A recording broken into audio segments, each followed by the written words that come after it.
भोजपुरी संगीत प्रेमी श्रोता समाज के हम व्यास गुट्टू मनमीत गोड़ छुके गोड़ लगतनी। साथ में आप सभी तमाम गार्जियन परम आदरणीय हमने के सादर सम्मानित गार्जियन परम आदरणीय श्री सिंहासन राम जी, गुड्डू बाबा जी, धनंजय बाबा जी, तमाम कलाकार बंधु लोग की फिर हम एक बार गोड़ छुके गोड़ लागत होगी। समय कम, काम ज्यादा।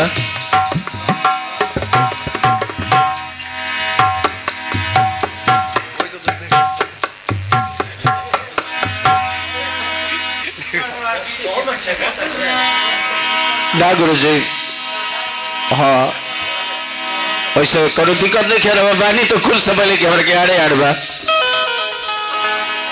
रामचरितमानस में गुरु श्री रामचरितमानस में सुंदर कांड आवे जन्म में कहूं सुंदर बात लिखे। श्री रामचरितमानस में सुंदर कांड आवे में कहूं सुंदर बात लिखे। खाली एक ही चीज सुंदर बा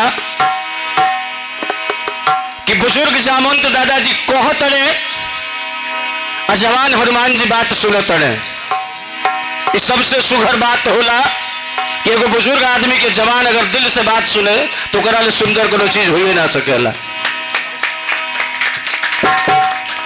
हम तो तमाम गार्जियन बुजुर्ग के बीच में बैठल बानी, जाने तनी हम बिना लूर सहूर के बानी कुछ न कुछ गलती होबे करी।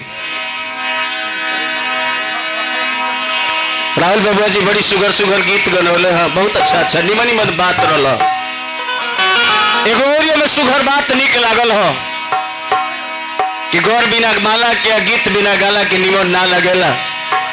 सही बात में सरकार, गीत बिना गला आवाज के निमन ना लगेला। लेकिन यो सच बात भी है कि भगवान के भजन करे खातिर राग के जरूरत ना होला, अनुराग के जरूरत होला। काहे कि ये सरकार राग के जरूरत भइल रही तो सौभाग्य कोयल के प्राप्त भइल कौआ के नहीं। हमारे के कौवे समझ के सुन ले के बा। सुनीला कि नाथ बिना जात के कहाइले, जेन जेन मन कर तेन तेन जाइले।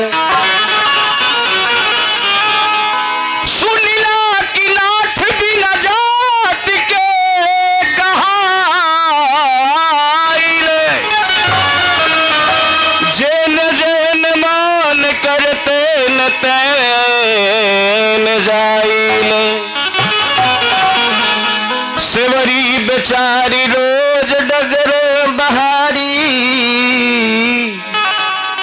अब नहू से रवा जूठ बैर खाई। तो जोगी भोगी रोगी न केहू से घिनाइल। जोगी भोगी रोगी न केहू से घिनाइल, सबके उठा के अपना हिया से लगाइल। सुनिला कि नाथ बिना जात के कहाइल, जन जन मन कर तेन तेन जाई।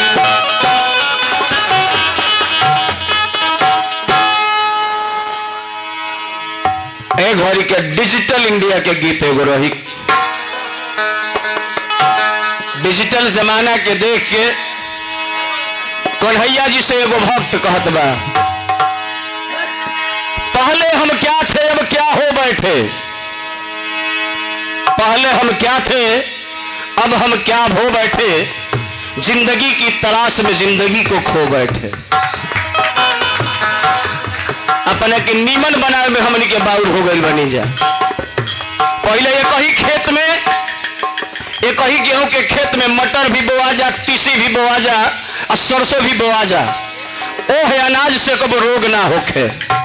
लेकिन आज हमनी के एक मंडा में 1 क्विंटल गेहूं काटे खातिर के इतना फर्टिलाइजर मारत नहीं जा कि 35 साल की उम्र में sugar, blood pressure, heart attack की बीमारी हो जाती है।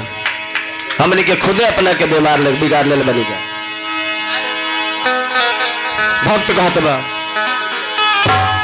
कान्हा देख लो अरे जमाना अब कुडेत हो गई। एक कन्हैया हर साल आवेलो, हर साल तू आवेला, लेकिन एहना साल आई वाला तो देखो तनी कुछ निमन हो गई बा कि कान्हा देख लो अरे जमाना अब अरे कुडेत हो गई। अरे तोहर गरुण जी के जगह फाइटर अजेट हो गई। तोहरा गरुण जी के जगह फाइटर जेट हो गई।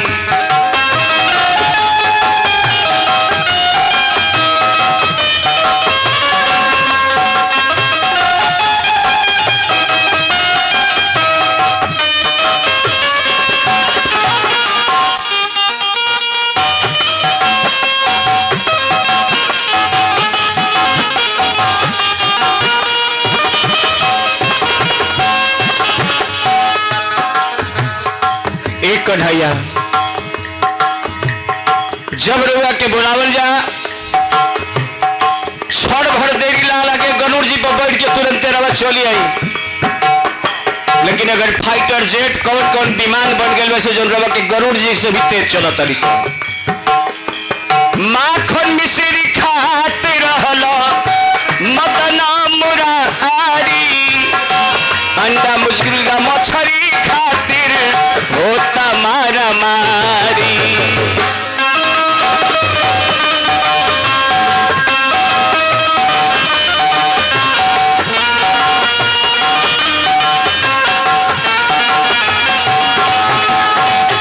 एक कन्हैया केहू को घर एगो गौ माता देखे के नहीं खत मिली,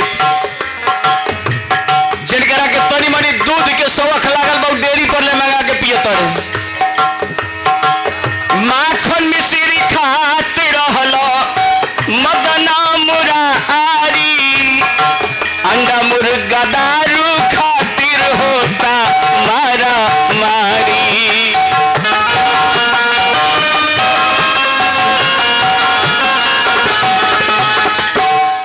तोहरा दूधवा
सुहाना पुरस्कार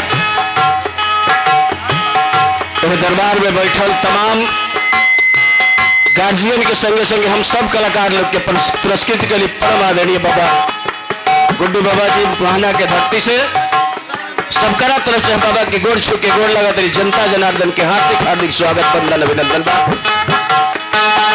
बाल बाल गोइया धावे छेड़ा जब मुरलिया प्रेम मगन हो के नाचे सखिया सहेलिया।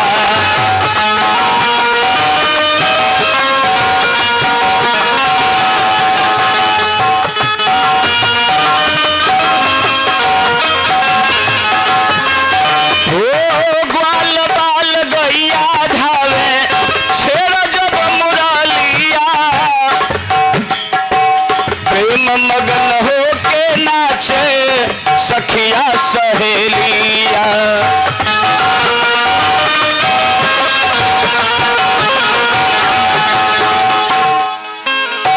एक कन्हैया जी अब और मुरली भी रूप बदल ले भैया। तहरा मुरली के जगह टेंगारी के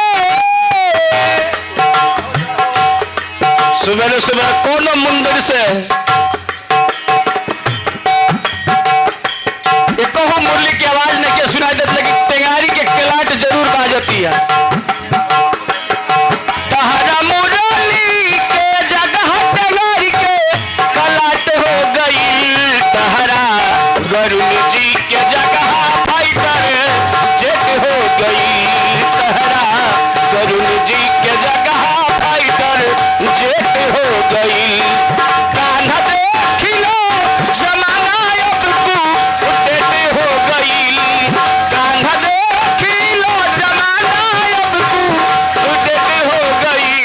तहरा गरुड़ जी के जगह फाइटर जेट हो गई।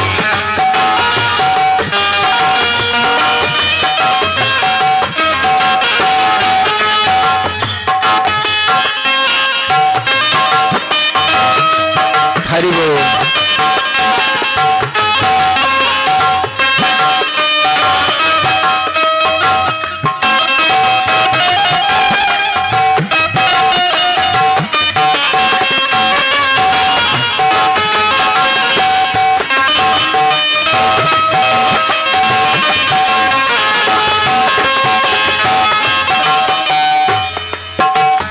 बड़ी सुहाना पुरस्कार परम आदरणीय राधे श्याम जी भदौरा मोड़ से साहब के हार्दिक हार्दिक स्वागत वंदन अभिनंदन। तमाम श्रोता समाज की गोर छू के गोर लगत है। आखिरी में कहे के बाद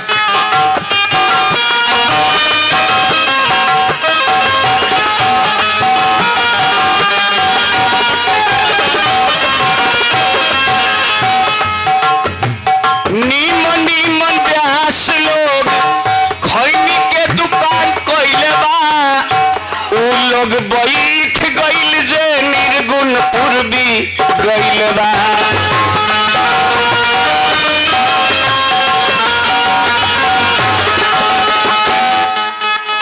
ये सरकार मदन राय तनी मणि भगत शर्मा जी चलत रहे, विष्णु ओझा पुलिस राय ऐसा ऐसा निमन निमन कलाकार लोग अगर साटा नहीं हो लोग बोला देते तरी ब्यासी आ जाए घरवा को कार परोजवा संभाल ली हो जाई। ऐसा ऐसा निर्गुण पूर्वी के ब्यास लोग बैठ गए लेकिन केकर केकर जमाना हो गई बा। हो निमन निमन ब्यास लोग खोई नी के दुकान पहले बा। उ लोग बैठ गइल जे निर्गुण पूर्वी गइले बा।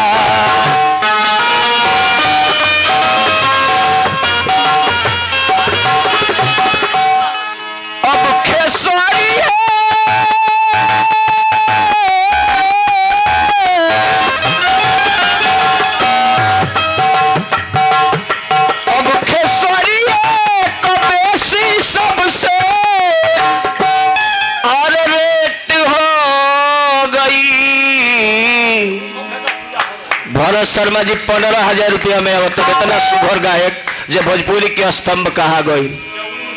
15,000 रुपया से अधिका के सट्टा ना भइल। राधा किशोर व्यास के स्वर्ग चल गई। 10,000 के मुहे ना देखल गायत्री बाबा चल गई। खेसरिया गड़ियावत एगो गाना के कहता सब इंस्ट्रूमेंटल के बोला दिया 5 लाख रुपया अकाउंट में भेज दो, एरोप्लेन के टिकट बुक करो तो तो ना आई। अरे अब खेसरिया को बेसी सबसे हाई रेट हो गई। तहरा गरुड़ जी के जगह फाइटर जेट हो गई। तहरा गरुड़ जी के जगह फाइटर जेट हो गई।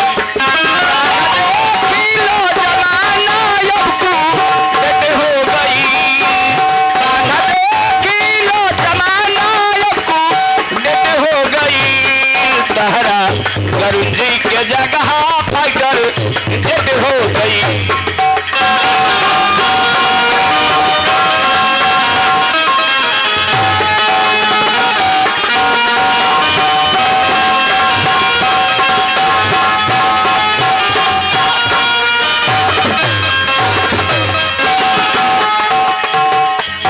भगवान के छठिहारी बा।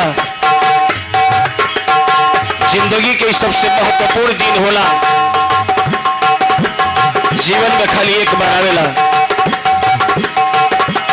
ऐसन मनोहर मंगल मूरत सुहावन सुंदर सूरत नो ललना करे तरहल हा जरूरत मुहूरत खूब सूरत हो ललना करे तरहल हा जरूरत मुहूरत खूब सूरत हो ललना करे तरहल हा जरूरत मुहूरत खूब सूरत हो।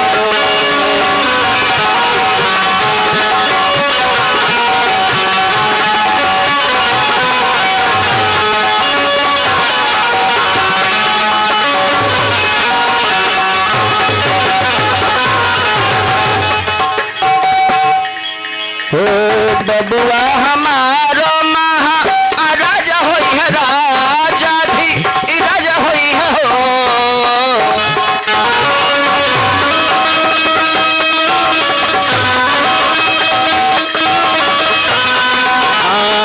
बबुआ हमारो राजा होई है, राजा भी राजा होई है हो। ललना आधा तुम हीरा पोखरा जो होई है, सीरावा के ताज होई है हो। ललना धा तुम हीरा पोखरा जो होई है, सीरावा के ताज होई है हो। ऐसन मनोहर मंगल मूरत सुहावन सुंदर सूरत में हो ललना करे तरहल हा जरूरत मुहूरत खूब सूरत हो ललना करे तरहल हा जरूरत मुहूरत खूब सूरत हो।